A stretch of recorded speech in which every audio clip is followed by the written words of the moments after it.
So testing has come to a close now for the second weekend, and I have been loving it. Sure, there hasn't been like really that much to do, but what we have been doing as a group and as a guild has just been awesome fun. So I thought I would make this video to sort of explain my thought process on what I think about the tank abilities and how I've structured my build. And this is by no means a guide, or I mean, I might call it a guide, but just know that I have no idea what I'm talking about.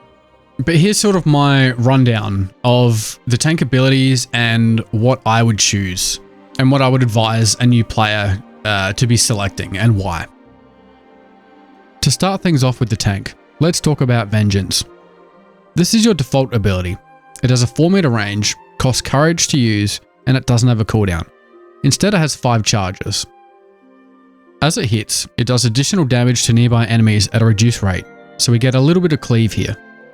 Each hit gives you 1 stack of Vengeance, up to a maximum of 3 stacks. Each stack grants you a very small percentage of temporary health for up to 10 seconds. 1 stack will give you a 0.1% HP bonus. However, at 2 stacks, the HP shield contribution increases to 0.2%, and at 3 stacks, this increases to 0.3%. Now that might sound a little bit confusing, and it kind of is to begin with, especially if you're reading the tooltip. Because what is happening here is each additional stack is increasing the bonus health of each individual stack, increasing your total bonus health. Get it? Okay, so in simple terms, 1 stack of Vengeance gives you 0.1% extra health. 2 stacks of Vengeance will give you 0.4% extra health. And 3 stacks of Vengeance will give you 0.9% of extra health. Combining this later on with the Relentless Vengeance talent, we'll see the initial fairly low HP boost come to a equally low boost of 1.35% maximum health. This does synergize really well with a lot of your mitigation abilities later on, and especially with your threat generation ability that scales with your maximum health, but we can go into that later. For your first ability, I would look into one of the shield dashes. They are mini little gap closers and a ton of fun. Shield Slam costs 10 mana. It has a 10 meter range and a 12-second cooldown, and it's a great ability for opening up on an enemy. Shield Slam lunges towards your target, applies stagger, gives courage, and generates a decent amount of threat. Shield Assault is your second option and works slightly differently. With double the mana cost of 20 and a slightly reduced range at 7 meters and the same 12-second cooldown, Shield Assault does not require a target. You simply lunge forward and stagger enemies in front of you, also gaining 33 courage, and if the target was hit, you gain the same threat. This ability deals slightly less base damage, but makes up for it by hitting multiple enemies at once. You can't really go wrong here. Shield Slam is only single target, but it does cost less mana, which can be great in the early game. Whereas later on, Assault might be more enticing for its AoE and also has great synergy with Grapple. This is because the tab targeting system and even the shape and contrast of the cursor can sometimes make it difficult to quickly turn around and target an enemy. A lot of times, you'll have a group of 3 enemies, for example, and just one guy chilling by himself. It can be a nice combo to pre-select your intended grapple target, Shield Assault into a pack, and then Grapple is just ready to go. You can do the same combo with Shield Slam, but it can be a little dicky sometimes, and you can end up not selecting the guy that you want to grapple. Or you lose your mouse on screen and it's just super fun when you have Assault, this mini dash ability that doesn't require a target to use. Which means you can also use it as a gap closer, or to dodge, or to reposition. It's just a much more versatile option. But again, Shield Slam does work, and you can't really go wrong here, but Shield Assault is my preferred choice. For our next ability, we have Relentless Vengeance. This is a simple passive that increases the bonus HP of your Vengeance stacks by 50%. Also forgot to mention that your Vengeance ability has another passive, where each activation within 10 seconds gives Vengeance an extra 5% damage, up to a total of 15%. So it pays to keep this up for as often as you can. It is worth noting enticing strikes here. It costs 8 mana with an 8-second cooldown.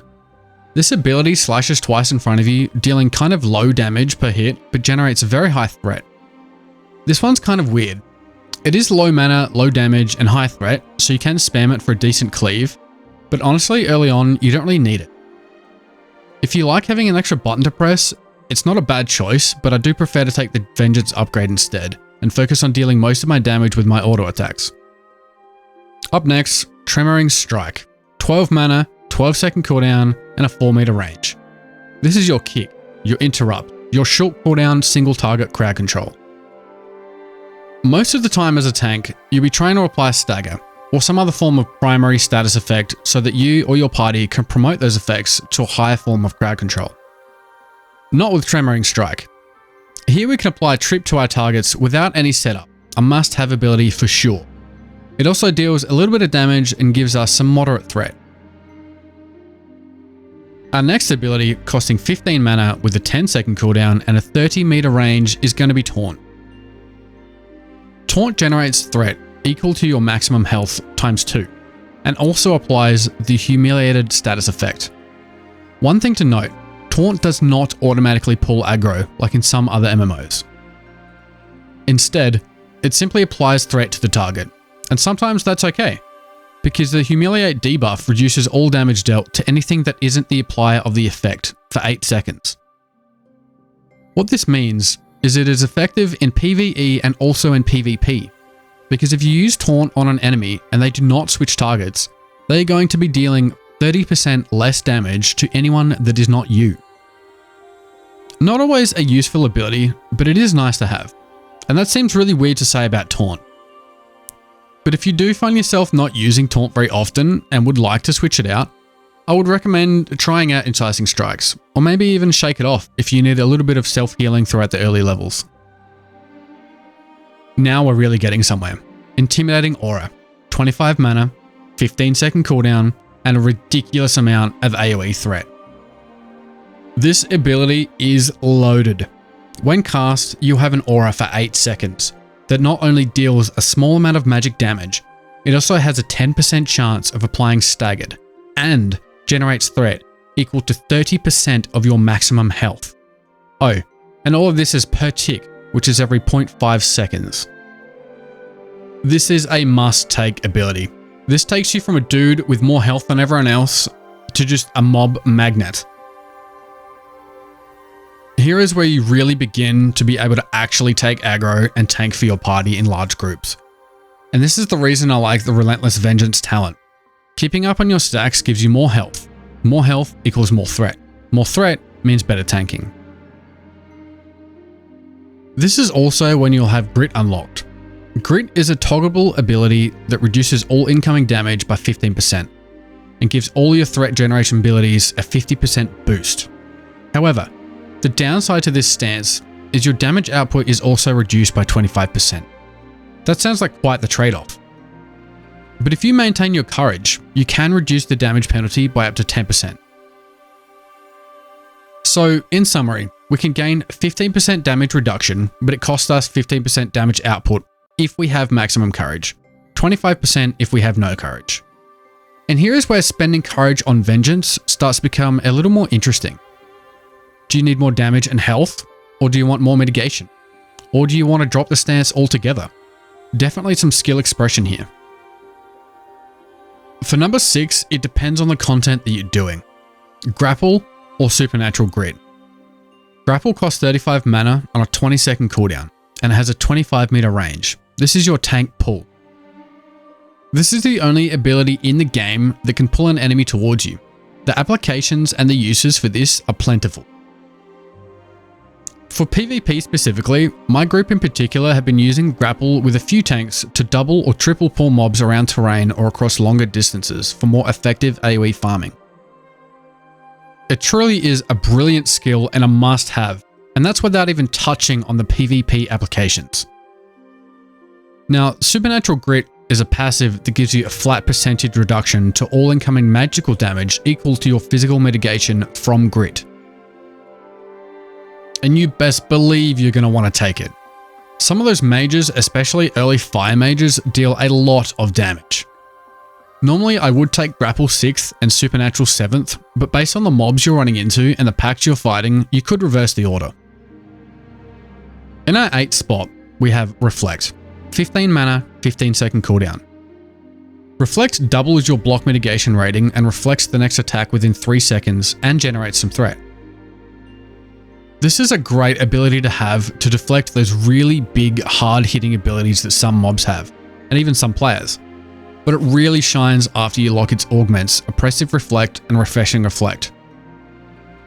Oppressive Reflect will add a trip to any successful reflect, and Refreshing Reflect will restore some mana based off the damage you've reflected, up to 20%. You don't always need Refreshing for the mana restore, but if you can spare a point, it really is nice in longer pulls or pulls where you're without a bard for mana regen. Fortify is next at 10, although you could take it at 9 and swap this with Oppressive Reflect if you choose. Fortify has a 45-second cooldown and consumes all of your current courage to give you a damage reduction for 10 seconds. The damage reduction is 20%, plus an additional 1% per 5 courage spent for a maximum of 40%. The duration is also increased by 1% per courage spent to a maximum of 20 seconds. So ideally you would pop this at maximum courage and gain 40% damage reduction for 20 seconds. While Fortify is active, you also get an increase in the amount of base courage you would normally generate. Pretty awesome ability. I haven't actually used it, but I would recommend picking it up at 10 or 9 because it really is such a huge mitigation boost and it really can save you in some tough pulls or PvP situations. From here you now get access to the rest of the tree. I tend to bounce around a lot with these few last choices, especially depending on what content you're looking to attempt and what group you have with you. Going back down to Shake It Off and its upgrade Undying is a great ability. It is though only really worth it if you do get the upgrade to turn the small self-heal into a CC breaker, but it will require investing 2 points and is really only useful in PvP. Otherwise, I would take Intercept if you wanted to self-heal and just target yourself. It's a lower cooldown and lower heal than Shake It Off on paper, but Shake It Off's heal doesn't seem to be working as intended at the moment, and it might be a better choice. Plus, I guess you could use it to heal a teammate as well if you needed to, I don't know. Ground Pound is a great option and is an AoE trip to anything that is staggered, which can be a lot if your Intimidation aura has been up for a while. Absorption Field is a great ability that will grant a 10% boost for 10 seconds to anyone that has entered its radius. Its cast time is a little slow though, and its cooldown is massive. This ability really needs to be coordinated and used with a plan in mind to be effective. The Wall is a super cool ability. It blocks all projectiles, so it can be helpful in PvP situations to push a front if needed, or to be used as cover for a retreat. In PvE, it doesn't really do a lot. I was hoping it might make mobs run around the wall because of line of sight, but they seem to ignore it and just stand where they were and try to attack you from range anyway. The wall still does stop their range attacks, but it doesn't feel worth the point just for that. Rush of Courage I haven't used either. It gives you maximum courage instantly. It could have applications, but I find myself sitting on max courage quite often and I haven't thought it useful to take. Spirit is a cool one. Again, I haven't used it yet, but on paper it sounds really nice in a pinch. If you're taking heavy damage, there's certainly good synergy with popping Spirit and Rush of Courage into Fortify for some insane mitigation. I just haven't personally played around with it yet. I would also like to mention Charge here, because Charge is a really fun ability. I do really like it and it's super fun. It dashes like it's a super long dash, but I sometimes have trouble figuring out where I'm like going to place it, like which ability I'm going to give up instead of Charge. Maybe Taunt? I'm not sure, but the Charge is great. It's definitely an amazing gap closer or escape tool, and it's just super fun to play with. So that's kind of my starting build. In the description, I'll have a link to the Ashes Codex website. There you can play around with the interactive skill tree and see for yourself what kind of builds you might enjoy. Also, there are far more accurate tooltips available to read, and plus all of the other skills that were not mentioned in this video. Hopefully this has helped some of you, and I'm looking forward to see everyone on November the 8th joining the first wave of the new people.